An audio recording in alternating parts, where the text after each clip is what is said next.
Ada batasan umur nggak si judi online itu? Ya dia bisa masuk dengan apa aja. Kalau itu sih gampang diakalin. Gue tuh kenapa gue nanya? Anak-anak Kan dari pun concern bisa. dong nih kalau anak-anak sampai anak SD dapat uang jajan 20.000 sehari, 10.000-nya buat judol. Bisa aja, bisa. Ah, itu nggak ada batasan umur? Nggak ada. Buset. Ya kalaupun ada batasan kan bisa diakalin dong, semuanya itu virtual.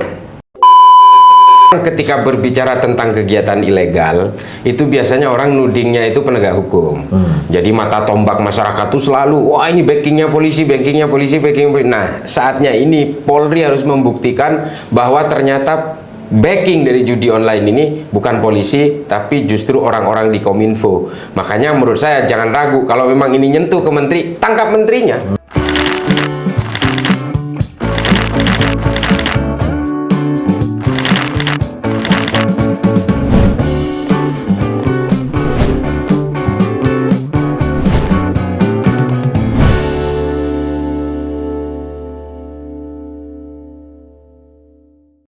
Iya kayak kita nongkrong-nongkrong aja. Ya, jadi kayak tadi lah. Gak usah pembukaan-pembukaan aja, coba. Jadi ini saya kedatangan nih teman-teman nih, kawan saya, teman baik. Dari beliau lah saya belajar bahasa Madura. Islah Bahrawi. Wah, terima kasih. Sudah datang. Ya. Nggak, tadi pagi gue tuh, tadi malam sebenarnya tepatnya gue baca tuh. Tadi pagi. Mas Islah ini, Cak Islah ini meng-X ya. Jadi di akun X-nya Islah Bahrawi, Islah_Bahrawi.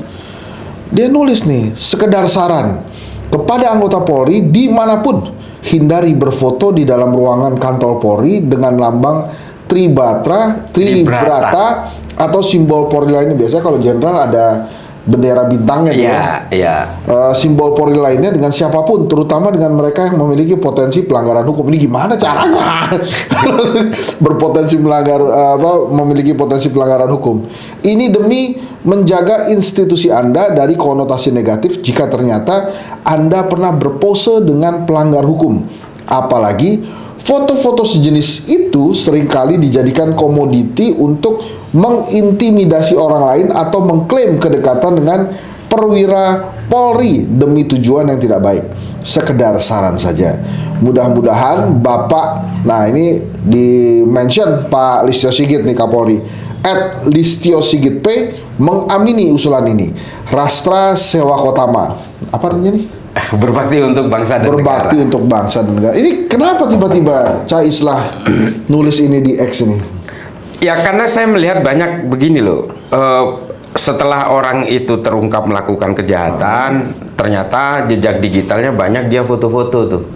Di lambang-lambang Polri, simbol-simbol Polri, berfoto sama jenderal segala macam, kan banyak tuh pelaku kejahatan yang Tapi melakukan kan gak cuma Polri itu, Cak. Kan ada juga yang tentara kemarin kan yang ya bisa aja. Maksudnya ya ini kan saran mobil Polri. khusus kepada Polri karena penegak hukum kan. Iya. Nah itu. Nah gimana cara ngukurnya nih? Bahwa dia punya potensi atau tidak gitu. Misalnya kayak kasus yang di Surabaya nih. Dia kan pengusaha hiburan malam tuh. Betul. Dia itu juga saya baru tahu tuh. Dia berpose di depan simbol Vice Control. Ya. Vice Control ini kan satu unit di dalam kepolisian yang mengontrol tempat-tempat hiburan malam kan. Dia berfoto di situ. Artinya dia punya kedekatan dengan penegak hukum yang seharusnya menegakkan hukum di wilayahnya dia. Berarti punya potensi kan. Seperti kan menunjukkan dia orang dalam nih. Ya orang dalam nih. Saya punya backing nih. Gitu loh. Oke. Ya kasarnya kayak gitulah. Atau misalnya ya kalau udah tahu ini adalah kayak gini misalnya dia importir barang-barang nih, dia berfoto di bea cukai, dia kan punya potensi kan? Iya. Ya janganlah kayak gitu-gitu. Terus sudah ada respon belum dari Pak Listio? Belum sih. Belum ya? Belum. Ya mudah-mudahan kebaca. Saya yakin udah dibaca. Tapi menurut gue nih usulan bagus nih. Iya. Supaya juga, emang sih kadang-kadang kan kita tergoda juga ya kalau main ke para perwira jenderal itu kan buat flexing juga kita foto flexing gitu. Lu jangan macam-macam sama gua, teman gua komjen nih kan gitu. Iya. Kan kayak gitu. Nah, itu yang menurut saya yang intimidatif, akomodasi untuk ya kadang-kadang kan teman jenderal lebih jenderal dari jenderalnya kan. Iya.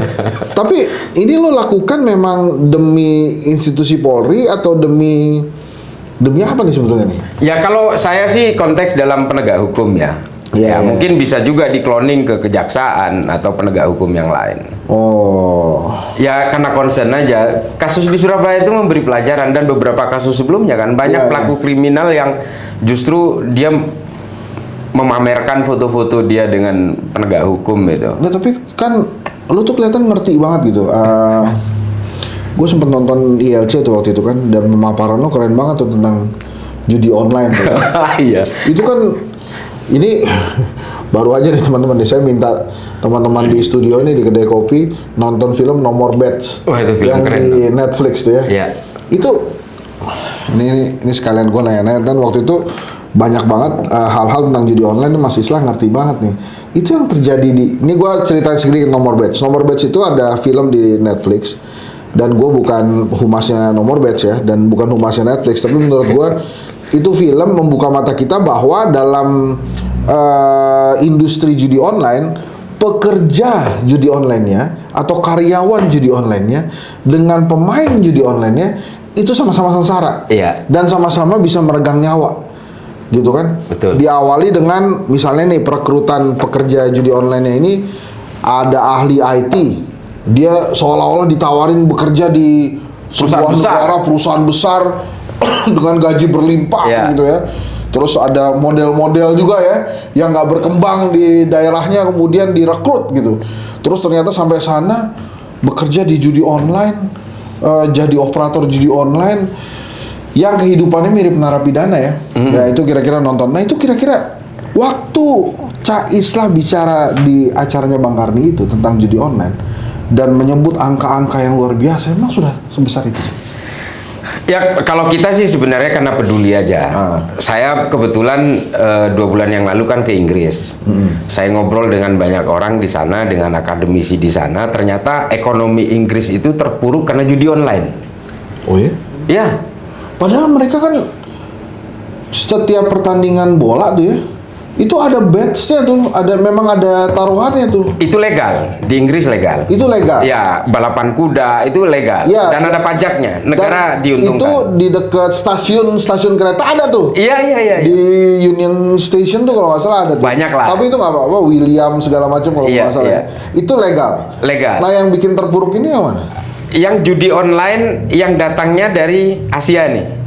Itu yang dimaksud dengan mereka. Karena negara tidak diuntungkan lewat pajak itu. Makanya kerugian alokasi uang negara yang kesedot ke judi online ilegal ini, yang datang dari Kamboja, Thailand, Filipina, Cina segala macam itu, ya termasuk juga mungkin dari Indonesia juga sih bandarnya ya.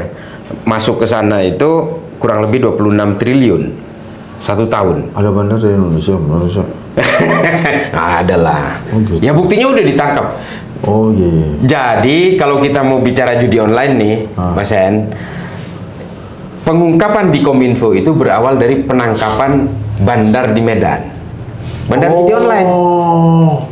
Ini perempuan dan laki-laki. Di Medan. Di Medan. Setelah ditangkap, kemudian dilihat isi teleponnya, istilahnya diselebrate sama polisi, disedot lah gitu ya. Dari handphonenya itu ditemukan traffic percakapan dengan banyak orang Kominfo. Setelah dicari tahu, ternyata percakapan ini dengan orang-orang yang disebut dengan tim satelit. Itu cerita awalnya. Kemudian polisi ngendus, tim satelit ini siapa aja nih? Dicari orangnya, di tracing ke Kominfo. Ternyata dia punya kantor sendiri. Orang-orang Kominfo plus orang luar, 4 orang ini punya kantor sendiri di Galaxy di Bekasi. Dari situlah ketahuan bahwa Kominfo bermain di sini. Di antara ribuan yang diblok, ternyata ada satu yang dibina, istilah mereka itu. Dibina ini ditransaksikan. Kalau nggak mau ditutup, kasih gue duit, kasarnya gitu. Itu dari zaman kementerian menterinya siapa tuh? Ya kalau yang di Bekasi ini Budiari. Oh, yang paling deket nih. Positif dibentuk oleh Budiari. Enggak, tadinya gue pikir ya, ini canggih juga Mutia nih. Dia datang langsung oprak-oprak, jualan ya. Telepon Pak Kapolri, tolong nih diberesin dong nih anak buah saya. Polisi yang nemuin dulu. Oh, bukan Mutianya. Iya. Mutia juga kaget dong sebagai Kaget menteri baru. pasti melihat kementeriannya sendiri ternyata kayak gitu. Dan ternyata dari hasil pengungkapan dari teman-teman dari kepolisian itu yang saya dengar ya, saya bukan polisi sih. Cuma praktek seperti ini dulunya sudah ada.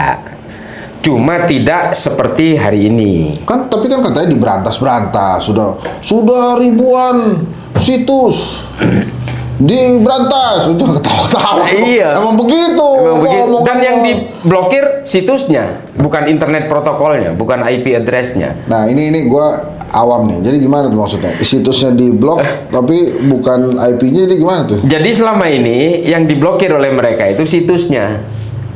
Misalnya ada islah.com, itulah yang Itu yang ditutup. Tutup. Sekarang ditutup, besok beli situs baru. Cuma 30.000 perak harganya. Jadi ditutup hari ini 1.000, besok bisa bikin 2.000. Karena IP-nya itu bukan IP yang diblok. Nah, itu yang praktek itu yang dilakukan selama ini. Nah, yang kedua, situs-situs yang dimatikan itu bukan berarti selesai di situ. Itu bisa ditransaksikan lagi. Lu mau dihidupin lagi nggak? Kalau dihidupin itu tarifnya 250 juta sampai 300 juta. Hah? Coba. Oh ya? Kalau yang demand-nya tinggi. Itu sorry ya, ini gue lagi-lagi gue nggak ngerti. Kan kalau di sepak bola itu kan banyak tim-tim klub-klub Liga Inggris itu ada apa bets gitu. Iya. Yang kayak gitu bukan sih judi online? Kalau itu yang legal di Inggris. Oh gitu. Itu legal, orang bisa taruhan di situ. Sama sistemnya sebenarnya, tapi dia ada counternya, ya artinya dia ditarik pajak oleh pemerintah Inggris kan. Kalau yang ini Kalau yang ini kan orang bisa, coba bayangkan Mas En, depositnya 10.000 rupiah. Siapapun bisa kan dengan 10.000 dia udah bisa main judi. Iya. Ya mohon maaf, bukan ini ya kayak pemulung, kayak orang-orang berpenghasilan 1 juta sebulan itu bisa main jadinya.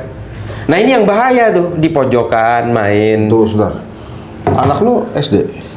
SD. Berapa jajannya sehari? Wah paling cuma 20.000. Kalau dia jajannya 20.000, anak itu pegang handphone, ada batasan umur nggak si judi online itu? Ya dia bisa masuk dengan apa aja. Kalau itu sih gampang diakalin. Gue tuh kenapa gue nanya? Kan Anak-anak dari pun concern bisa. dong nih kalau anak-anak sampai anak SD dapat uang jajan 20.000 sehari, 10.000-nya buat judol. Bisa aja, bisa. Ah itu nggak ada Sangat- batasan umur? Nggak ada.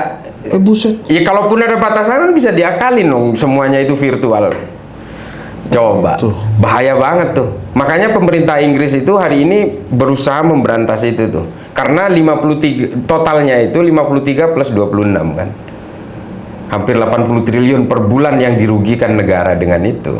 Tidak ada institusi negara lain selain Kominfo yang ikutan, gue nggak ngerti nih bahasanya gimana ya, yang terlibat atau misalnya ada nggak kan BUMN teknologi kan juga banyak.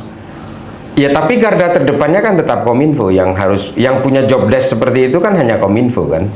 Dan yang menjadi masalah juga nih Mas Hen, server dari judi online ini kan bukan di Indonesia, di luar yurisdiksinya Polri juga. Dia kan di Thailand, Filipina, di Kamboja. Artinya kalau kita ingin masuk lebih ke epicentrumnya itu agak susah juga. Makanya yang di Brangus itu yang di sini nih. Jadi menurut saya alur yang sudah benar yang dilakukan polisi itu adalah dengan memulainya dari Kominfo. Itu udah benar menurut saya. Berapa tersangka tuh sampai sekarang? 11? 18. 18. Ya, ditambah satu lagi istri salah satu DPO-nya. Ada salah satu DPO sampai sekarang belum tertangkap. Ternyata ada aliran uang ke istrinya, rekening istrinya dijadikan alat penampung. Tapi itu benar tuh cerita yang katanya dia nggak lolos masuk staf Kominfo, Oh iya, kemudian Adi Kiswanto namanya. Lulusan SMK. tapi canggih. Canggih, dia itu IT literate lah. Akhirnya lewat jalur khusus direkrut sepengetahuan menteri, dan menteri memberikan diskresi kepada dia untuk menjadi koordinator dari tim ini. Menteri yang memberikan porsi itu. Sehingga Namanya? dia menjadi koordinator. Tim apa? Ya tim pemberantasan judol ini ceritanya. Kalau namanya keren, tim pemberantasan judi online, Kominfo. Oh. Tapi kantornya bukan di Kominfo yang biasanya di lantai 8 itu. Itu dipindahkan ke Bekasi, ke Galaksi. Ruko. Yang katanya Galaxy itu. Ya. Enggak, emang waktu itu gue pernah main ke sana, dibilangnya lantai 8 emang lantainya pegiat IT lah gitu. Ya di lantai 8 itu kan wilayahnya Aptika kan. Iya, iya, iya. Ya. Nah itu yang seharusnya berwenang, tapi ini enggak, dia bikin tim satelit itu istilahnya, dibuatkan kantor lain di Bekasi. Nah ini yang itu yang resign itu kan? ya, Dirjennya. ya Itu sebelumnya case pembobolan data itu ya? Ya, ya, itu dia. Nah ini gue nanya lagi, ini ada kaitannya nggak sih? Nggak tahu. Kalau itu nggak tahu. Ya itu gampang aja kalau penyidik mau menelusur ke belakang, bisa aja. Banyak banget uangnya ya, 200 berapa triliun tuh sebulan? Siapa? Yang di judi online itu? 283 per tahun. Triliun? Tahun ini aja. Triliun. Gila nggak? Itu sebenarnya bisa menutup defisit anggaran kita tuh. Defisit anggaran kita kan 302 triliun tuh. Iya, tapi kalau itu dipakai buat anggaran ya kita kena azab masa. Judi online duitnya. Gede, ini gede. Dan memang ya merusak lah. Kan judi online ini memang seolah-olah kejahatan ringan kan, kegiatan ilegal lah gitu ya. Tapi sebenarnya dia menjadi embrio dari kejahatan-kejahatan eksesif berikutnya. Oh iya dong. Begal. Nggak punya duit. Ini kan macam. pinjol, pencucian uang, human trafficking. Ini semua jadi satu nih di sini nih. Dan polisi pasti sudah men-tracing ini semua. Kemarin ada penangkapan untuk pelaku human trafficking. Nah ini sampai hari ini nih sampai di mana tuh penyelidikan judi online itu? Kalau yang saya dengar dari teman-teman masih lanjut sih. Masih lanjut tuh dalam arti? Ya masih berjalan terus.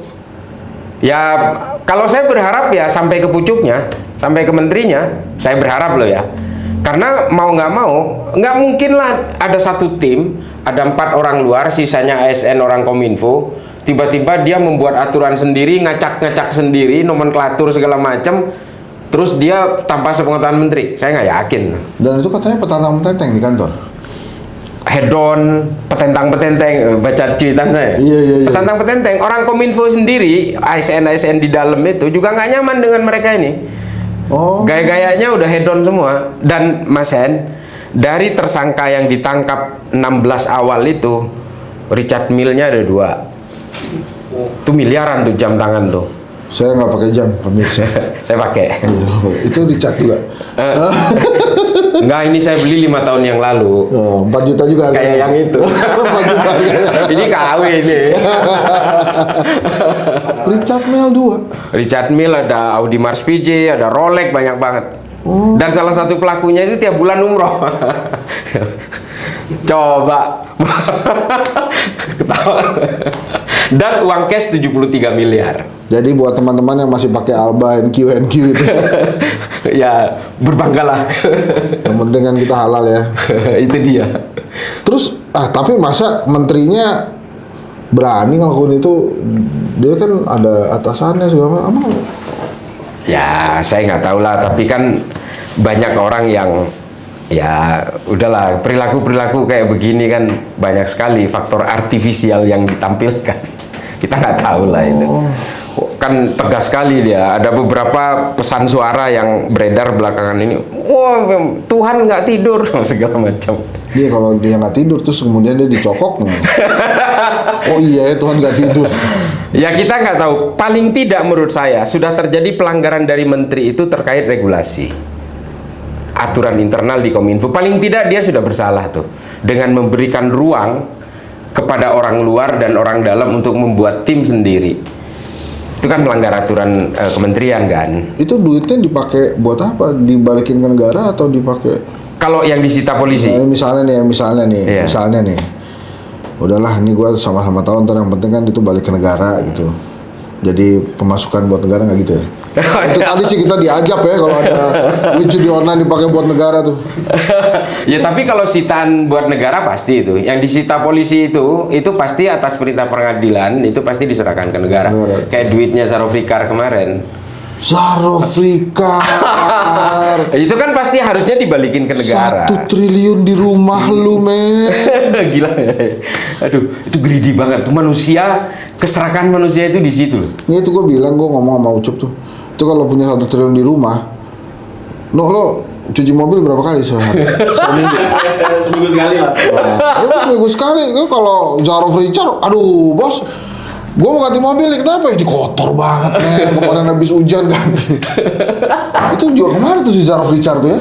Kan dia juga nggak mungkin kerja sendiri tuh. Ya udah pasti, iya nggak tahu soal itu kan ada di. Tapi nggak ada kaitannya antara Zaro Richard dengan Nggak ada, judi nggak ada. online ini. Itu Markus banget tuh. Tapi kalau kita ya misalnya nih udah punya duit 50 miliar ya udahlah, gue udah berhentilah daripada berisiko. Ini enggak. Ya duit 1 triliun yang udah dia pegang akhirnya terungkap hanya gara-gara 3 miliar di kasus itu Iya Ronald sih. Tanur kan. Lo tau nggak kenapa? Kenapa lo bisa bilang kalau lo punya 50 miliar terus lo berhenti? Iya. Karena lo nggak punya. Ya. Itu dia. Dan perilaku seperti inilah greedy-nya manusia itu yang terjadi di judi online juga tuh Mas Hen. Ini kan orang-orang greedy juga yang main di online itu, judol itu. Ya dia menang sekali, wah seharusnya berhenti kan. Ya habis itu dia main lagi, ya akhirnya sampai tumpur kan. Gue tuh sampai begitu baca Zaro Richard itu kan 1 triliun ya. Astagfirullahaladzim, nih kalau gue udah punya uang segini nih bisa setiap tahun gue haji furoda men. Haji Furoda. Haji furoda kan mahal tuh. Mahal banget. Tuh itu kita bisa berkali-kali tuh haji furoda. Iya. Itu kenapa gue bisa bilang begitu? Karena gue gak punya. Nanti Tapi begitu iya sih. punya juga kita pikir, aduh, ini sayang banget ini Iya. kan. Namanya Tapi setan. nauzubillah lah kalau cuma duit gitu Mas. Iya nanti iklan. Ya iklan. Ya, balik lagi ke judi online. Nah terus ini kalau lu perkirakan masa iya cuma 18 orang ini yang main? Nah, itu menarik tuh. Ada 2 DPO yang ditangkap di Malaysia kemarin, yang udah dibalikin ke sini, termasuk dari 18 tadi 16 kan? Ya. Ditambah 2 DPO yang ditangkap Itu bukan NM sama tadinya DM. 16 terus jadi 11 ya? Enggak, Enggak ya? 11, 16. Oh naik lagi. Naik lagi 2 DPO yang ditangkap di Malaysia. Kalau saya dengar dari teman-teman di kepolisian, dia mau bongkar semua. Yang dari Malaysia. Dia adalah penghubung dari bandar dengan Kominfo. Dia yang memberikan list yang harus diprotek. Nah, uangnya juga dia yang bawa dan disetorkan ke mereka. Ini penting nih, artinya dia hubnya, penghubung antara bandar dengan Kominfo. Nah, dia yang mau bongkar semua. Siapa aja yang udah nerima duit, siapa aja yang udah dia temuin, dan dia berinteraksi dengan siapa aja. Nih 2 orang ini yang akan bercerita. Pasti jauh lebih banyak nanti. Tapi lo ngomong 2 orang, ada 2 pejabat juga yang sudah bicara bahwa saya siap diperiksa. Yang satu lagi saya siap diberhentikan kalau memang terlibat judi online. Itu maksudnya apa tuh? Begitu serius gak tuh ngomong itu? Emang ada kata-kata lain yang bisa dilontarkan ketika trial by public sudah terjadi?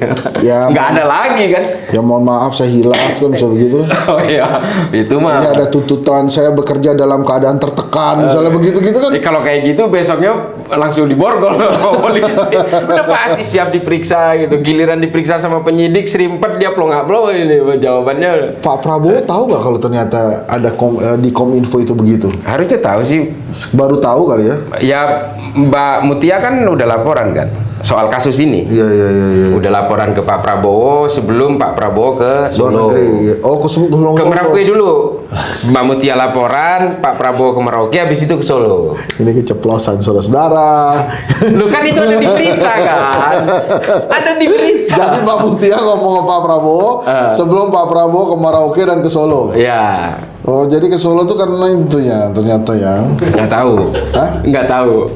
Yang ini yang Solo angkringan atau Solo yang sebelumnya nih? Yang terakhir kan? Yang angkringan berarti. Oh. Ya nggak tahu sih apa yang dibicarakan, tapi aku yakin Mbak Mutia kan udah pasti memaparkan ini.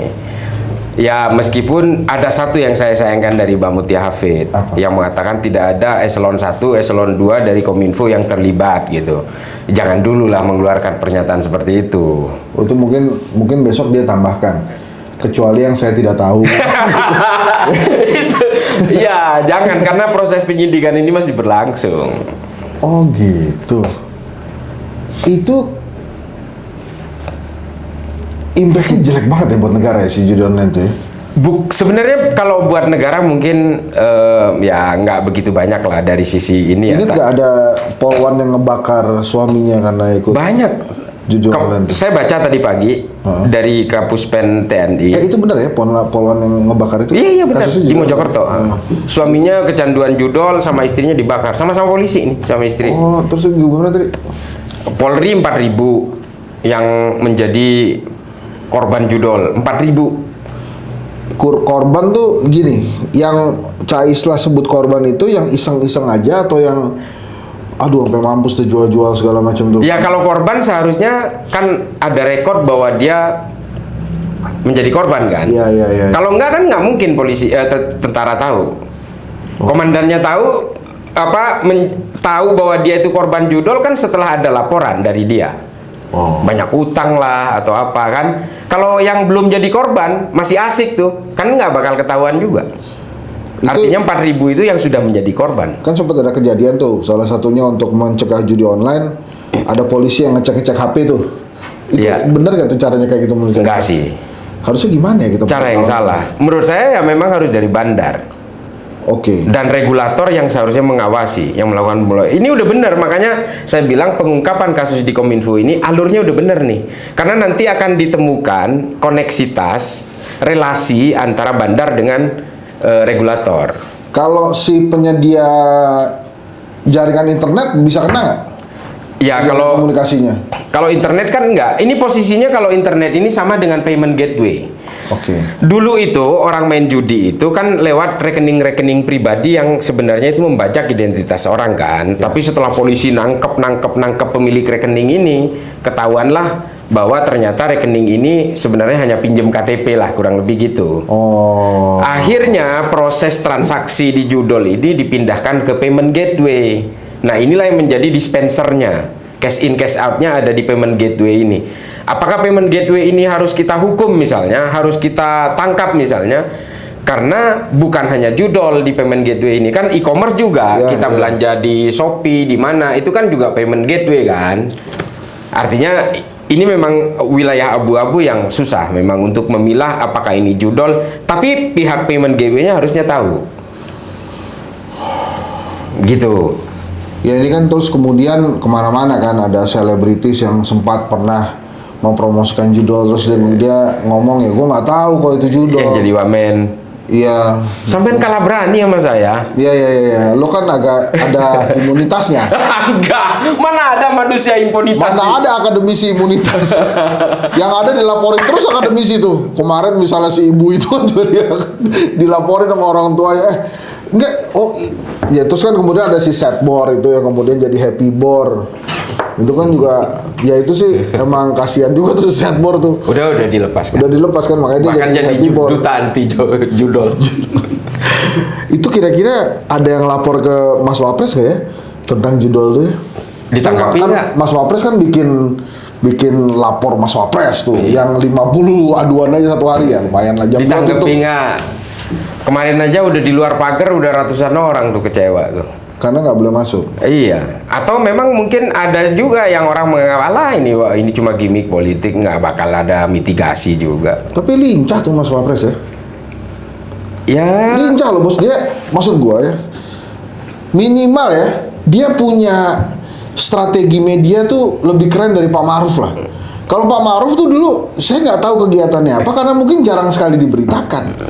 Ini Wapres nih bagi-bagi susu, bagi-bagi buku tuh kan dia diberitain terus tuh. Iya. Dia jalan kemana juga diberitain tuh. Ya buat dia kan mungkin 5 tahun ke depan ini kan beauty contest kan. 5 tahun ke depan ya. Ya dia targetnya kan pasti 2029. Wapres atau tetap atau mau nyapres? Ya either antara wapres atau capres. Dia kan nggak mau redup secara politis pasti. Nggak, sebetulnya gimana sih Mas? Ini agak pindahnya. Kalau Cak Islah nih kan kalau gue kelihatan ya. Ya ini memang gue sempat bilang tuh di Satgas Kritiknya TV One, buah tuh jatuh tidak jauh dari pohonnya. Bapaknya nih Pak Jokowi kan boy top of the top kalau pencitraan itu ya. Udah jago banget tuh kalau pencitraan, bahkan kita haru biru lah semua tuh dari SMK yang nggak kelihatan sampai hari ini. Pokoknya dia keren banget. Semua terhipnotis. Iya, dan sekarang kelihatannya anaknya kan begitu tuh. Tapi memang itu caranya? Apa memang? Oke, gue satu-satu lah pertanyaan. Yang pertama, menurut lo Pak Prabowo oke nggak dengan cara-cara Pak Wapres itu? Ya kita nggak tahu ya. Tapi kalau menurut saya sih Pak Prabowo sebagai presiden juga tidak mau ada potensi-potensi lawan kan. Udah pasti kan itu baku lah di dalam yang tidak ditulis oleh Profesor Miriam Budiarjo di buku. Kita udah tahu lah. Kita ada tuh bukunya tuh. Ilmu dasar politik. Ini yang Budi Harjo. Ini membuktikan bahwa gua akademisi. Ya jatuh. Nah terus Ya artinya hal-hal kayak gini kan seharusnya juga lama-lama bisa membuat Pak Prabowo juga nggak nyaman lah kalau dia itu terlalu overtaking politik stagingnya Pak Prabowo gitu. Apalagi Pak Prabowo lagi di luar negeri kayak gini dan dia melakukan akrobatik yang luar biasa. Menurut saya nggak etis aja gitu loh. dia nggak tahu kali kalau ada ombudsman, terus ada Emang masih ada yang berani? Kita itu hari ini kan kalau melihat demokrasi kita hari ini nih, kita itu sadar di dalam sepatu kita ada kerikil tuh. ya. Nggak nyaman di kaki kita, tapi kita kayaknya untuk ngangkat kaki dari sepatu kita ngeluarin batu itu kayaknya nggak ada yang berdaya. Itu yang paling nakutin dari lapor Mas Wapres sih menurut gue ya, karena kita harus ngasih ID card kita tuh men. Ya untuk database. Kemarin PSSI melakukan hal yang sama. PSSI. Iya kan, Persatuan Sepak timnas Bola. ya, timnas kan penonton timnas harus memberikan data pribadi segala macam itu. Oh. Ini udah permainan database memang. Menurut saya sih kayak gitu-gitu harus kita hindari. Makanya saya nggak punya M-banking segala macam itu karena kita takut OTP kita bisa dihack atau apa, apalagi identitas. Oke. Memang kelihatannya kehidupan kita zaman dulu tuh enak ya. Enak banget. Jadi Enak ternyata banget. teknologi itu justru bisa bikin resah kita tuh ya. Ini pasti Ismail Fahmi marah-marah lagi nih kita ngomongin ini. Ya akhirnya kita sepakat dengan Theodor Adorno Oke. yang ternyata teknologi itu memang punya cita-cita luhur memudahkan manusia, tapi sebenarnya dia merontokkan moral segala macam. Gue ada lapangan dekat rumah nyokap gue tuh. Gue nggak ngeliat anak-anak main galasin tuh, main gobak Udah sodor. nggak ada. Dulu tiap Gobak sore kan kita sodor. main tuh kan. Asli. Jangan kan kita main gitu. sepatahan kayaknya. Ya, iya. Lo tau nggak dulu ada mainan yang disebut benteng, main benteng. Benteng. Itu cuma jadi tiang listrik kita jadiin benteng, pohon-pohon jadiin Bener. benteng. Sekarang nggak ada ya? Nggak ada kalau itu. Saya Mas Hen, saya tinggal di Amerika itu tahun 99 sampai 2005 awal lah. Oh, maksudnya kita ketemu tuh. Gue tahun 2000 di Amerika tuh. Ya seharusnya ketemu ya, cuma ya kita sama-sama melarat waktu itu. Wah. Sama-sama dibayarin orang. Iya, iya. Nah di situ nggak ada teknologi yang ini kan, video call belum ada, telepon juga masih telepon yang tulalit apa Iya, lah iya, di iya. zaman itu masih ada Sprint PCS Dulu ya. tuh zaman telepon ya. Jadi kalau telepon itu nomor misalnya nomor 2 nih, kita putar nomor 2 tadi balik lagi tuh. Nah, sekarang nggak tahu tuh. Nah itu enak banget tuh. Iya. Sekarang Amerika juga merasa tidak nyaman setelah semua teknologi menggempur itu. Sama aja. Nah, ya Indonesia juga mengalami itu. Termasuk judi online ini adalah dampak negatif dari ya apa no boundaries of technology. Iya, dulu ada legal namanya SDSB aja tuh cukup bikin masyarakat Indonesia sengsara tuh ya. Udah bikin dan bahkan pro kontranya pada saat itu ya itu sangat luar biasa karena sempat ada edaran dari MUI kan yang melegalkan menghalalkan SDSB. Itu lebih kontroversi karena terbawa ke persoalan-persoalan agama. Tapi kalau hari ini memang persoalan-persoalan sosial itu yang menjadi ini ekonomi itu menjadi isu utama. Operator judi online tuh ada yang asli Indonesia? Ada Hah? operatornya kan? Nggak, maksud gue perusahaannya gitu-gitunya tuh. Ya kalau dia melihat resiliensinya, bandarnya ada di sini, servernya ada di Kamboja, emang nggak bakal ada? Ya adalah. Itu sih emang nguntungin ya mas ya. Ya ini kan low investment. Yang bekerja mesin, paling adminnya 3-4 orang, mengelola misalnya 5.000 situs, paling adminnya 5 orang, ya toh? Dan yang bekerja itu kan algoritma mesin semua, low cost banget. Oh. Sementara Indonesia memiliki pasar yang sangat Nah, itu, terbuka. terus itu katanya bisa dibikin menang, bisa dibikin kalah tuh. Ya bisa, ya kayak nomor bet lah. Kita kan sama-sama udah nonton. Iya, iya, iya. Itu real menurut saya.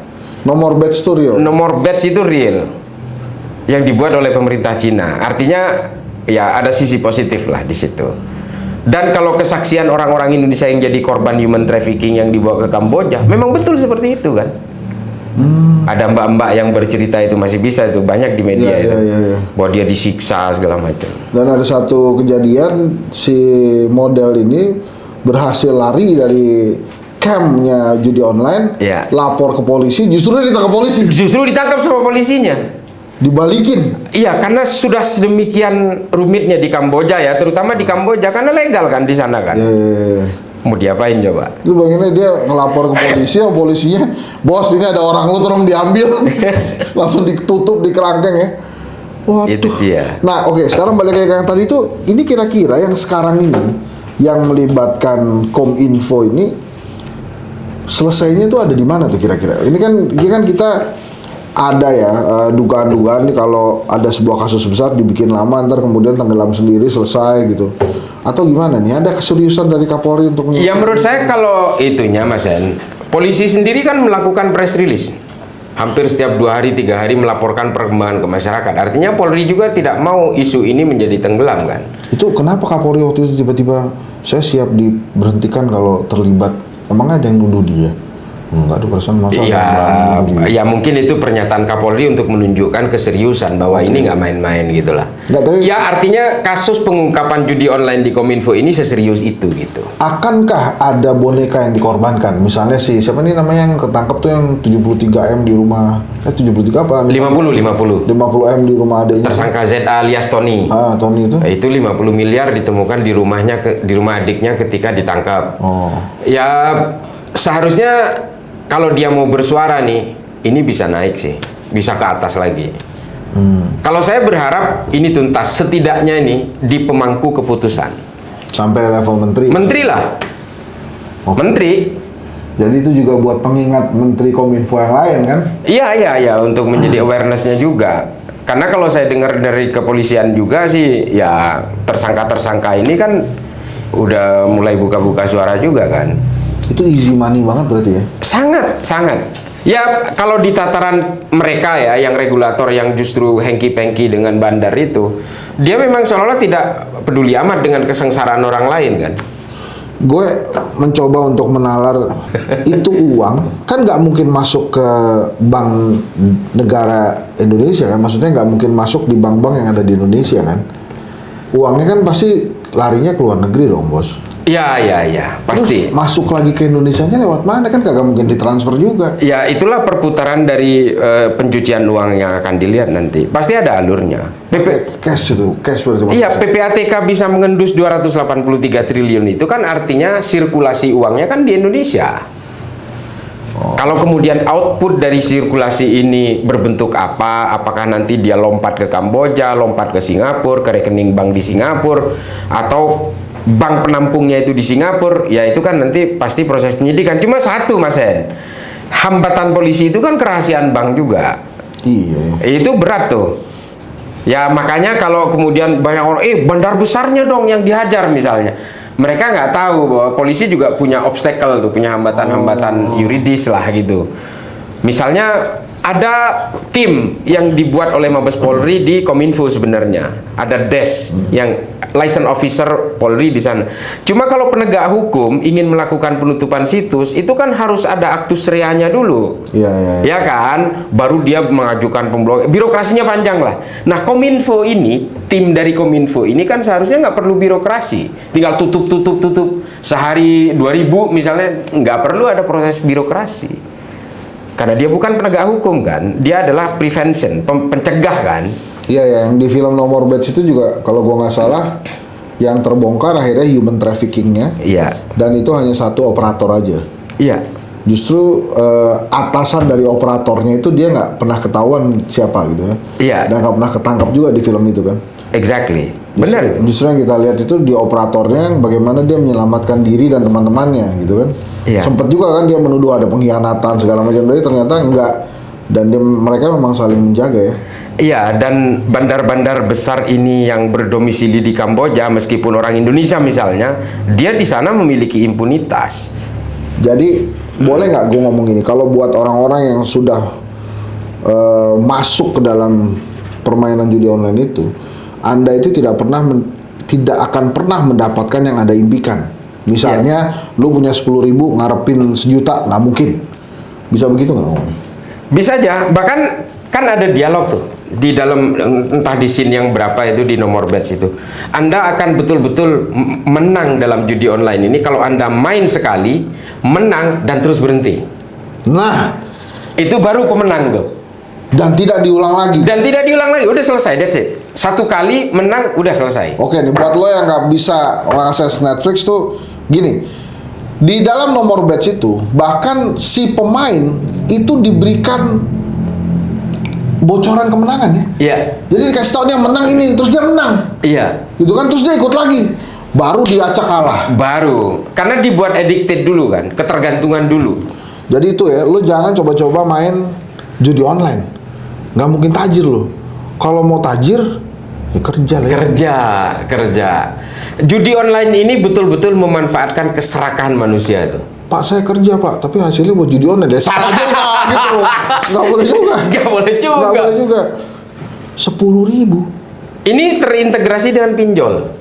Yang jadi masalah itu hampir mayoritas dari pengaju pinjol itu dipakai buat judi online. Astagfirullahaladzim. Makanya ini sangat kompleks ya. Harus ada keterlibatan OJK, PPATK dan sebagainya. Masalahnya pinjol ini kan cairnya ke rekening kita nih misalnya. Nah kita ini memindahkan uang dari pinjol ini ke payment gateway. Dari situlah baru itu trafficnya terjadi. Gitu ya. Banyak, bahkan ini nanti ada kaitan dengan perdagangan organ ginjal di Kamboja segala macam. Lah, Human apa trafficking. lagi nih? Jadi orang-orang yang diberangkatkan ke sana itu nanti ginjalnya diambil. Hah? Iya, ginjalnya diambil, nanti dihargai. Nah, ini nanti terkait dengan orang-orang yang direkrut menjadi admin ini semua. Coba. Itu udah diungkap sama sama Krim Polda Metro dulu zaman dirnya masih Hengki Haryadi. Jadi juga kita bisa menyampaikan jangan percaya kalau ada tawaran kerja di luar negeri gajinya gede banget. Iya, terutama di daerah-daerah Asia Tenggara nih, Thailand, Kamboja, Laos. Jangan daripada terjebak di tempat kayak gini, wah udahlah. Gimana keluarnya ya? Susah tuh ya. Susah. Bener-bener susah. Ini lagi musim pilkada gini, bandar-bandar gimana? Ada indikasi-indikasi merasuk? Ya, kalau kita ya yang melihat begini kan dana-dana non budgeter terutama dari tempat-tempat ilegal itu karena ongkos politik kita kan besar banget kan Mas Hen. Iya. Iya kan, nggak apple to apple dengan apa yang dikejar gitu kan. Artinya ada potensi uang-uang ilegal ini yang mengalir ke sana. Apa namanya? Judi dimakan setan. Judi pilkada tuh judi kades di Jawa apa namanya? Ada, di Madura juga ada tuh. Yang taruhan pilkades. Iya, itu kan ada bandar itu. Iya, ada bandarnya. Saya juga lupa tuh namanya. Iya, jadi dia tuh. yang menampung tuh. Yang menjadi kira-kira menang siapa? Iya, nah dia ngumpulin dari petaru-petaru ada di tangan dia, baru dia nanti yang ngatur. Dia kadang-kadang juga kalau misalnya dia udah untung gede dikasih ke yang lawannya tuh. Iya, nah dia Apa yang sih namanya? mempengaruhi hasil tuh. Namanya apa sih namanya itu? Coba di googling deh. Ada tuh Kayak apa ya, belantik ya, apalah gitu ya. judi iya bandar judi pemilihan kepala desa. Nah ini yang bisa mempengaruhi hasil juga tuh. Iya makanya tadi kan? gua bilang begitu. Misalnya kita berdua maju nih, wah banyak yang masih Islah nih. Waduh kalau si Hensat yang menang, Hensa yang dapat, gua dapat banyak nih. Iya. Kasih Hen sini Hen. Ini gua kasih duit ya. Lo main money politics, mau ini menang gitu kan. Iya, ya kayak mafia bola lah. Iya, Kan, bandar-bandar kan nyuap wasit untuk memenangkan si ini gitu kan. Tapi ini si judol ini ada kaitannya dengan itu nggak mafia bola atau mafia lainnya? Kalau yang pinjol tuh mungkin tertarik juga. Jadi mereka terjebak di judi online, pengen menang lagi, akhirnya ditawarin pinjol gitu kali ya? Ya, orang Botol. Benar. Thank you. Enggak, itu tadi gimana tadi yang judol itu yang begitu ya emang arahannya? Arahan apa? Bukan, maksudnya dia butuh uang lagi buat menang judol ditawarin sama pinjol gitu. Ya pinjol ini kan kredit tanpa agunan kan, Iya. yang paling gampang. Ketika orang itu udah kepepet, dia punya ketergantungan tinggi terhadap judi online ini, ya pinjol itu, pinjol sana, pinjol sini, kan bisa beberapa pinjol tuh. Iya, itu nggak soalnya nggak ada BI checking kan? Iya, Jadi bisa nggak ada. gali lubang tutup lubang. 1.500.000 itu kan gampang tuh. Iya. Tapi giliran macet, sementara yang diharapkan menang di judol kan. Iya. Macet pasti, nggak ada yang menang. Nah akhirnya baru tuh di WA tuh teman-temannya. Karena mengajukan pinjol ini kan harus memberikan akses nomor kontak kan. Iya. Nah itu tuh. bajingan tuh, temen lu anjing tuh, gitu kan cara nagihnya. Oke. Itu yang bikin orang akhirnya jadi stres, bunuh diri kayak di nomor batch Di itu. nomor batch. Oke, silakan Cak Islah disampaikan harapan terhadap case yang sedang berlangsung dan kemudian apa judi online apakah bisa diberantas lain-lain, silakan disampaikan. Iya. Silakan. Ya kalau saya sih berharap dari Polri lah. Selama ini orang ketika berbicara tentang kegiatan ilegal itu biasanya orang nudingnya itu penegak hukum. Jadi mata tombak masyarakat tuh selalu wah ini backingnya polisi, backingnya polisi, backing. Nah saatnya ini Polri harus membuktikan bahwa ternyata backing dari judi online ini bukan polisi tapi justru orang-orang di Kominfo. Makanya menurut saya jangan ragu kalau memang ini nyentuh ke menteri, tangkap menterinya, buktikan ini momentum nih. Selama ini kan Polri diserang kanan kiri nih. Ya bisa dibilang polisi kesandung batu aja udah kayak jadi penjahat gitu ya kasarnya. Nah ini buktikan nih, ini momentum nih. Iyalah. Gitu. Oke teman-teman, terima kasih Cak Islah ya. Siap. Matur sakelangkong. Gitu ya, bener ya. Motor sekelangkong. Motor sekelangkong. Terima kasih banyak. Kita akan ketemu di topik-topik yang lain. Mudah-mudahan ada topik berikutnya ya, tentang judi online ini. Jangan ikut-ikutan judi online dan please jangan ikutan pinjol juga. Itulah kira-kira. Assalamualaikum warahmatullahi wabarakatuh.